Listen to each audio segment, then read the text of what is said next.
ಕಲಬುರಗಿಯಲ್ಲಿ ಅಂಬೇಡ್ಕರ್ ಮೂರ್ತಿಗೆ ಅವಮಾನ ಪ್ರಕರಣ ಹಿನ್ನೆಲೆಯಲ್ಲಿ ಬಾಗಲಕೋಟೆ ಜಿಲ್ಲಾಡಳಿತ ಭವನದ ಎದುರು ದಲಿತ ಸಂಘರ್ಷ ಸಮಿತಿ ಪ್ರತಿಭಟನೆ ನಡೆಸಿತು.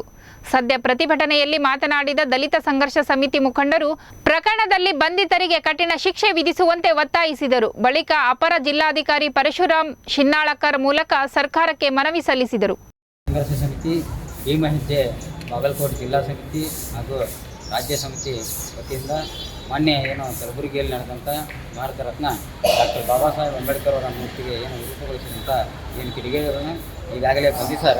ಅದಕ್ಕೆ ಅಭಿನಂದನೆ ಸಲ್ಲಿಸಿ. ಆದರೆ ಇವತ್ತೇನು ನಾವು ಭೀಮಹೆಜ್ಜೆ ಸಂಘಟನೆಯಿಂದ ಒತ್ತಾಯ ಮಾಡ್ತೀವಿ, ಆ ಆರೋಪಿಗೆ ದೇಶದ್ರೋಹ ಪಟ್ಟ ಕಟ್ಟಿ ಹಾಗೂ ಗಲ್ಲು ಶಿಕ್ಷೆಯನ್ನು ನೀಡಬೇಕು.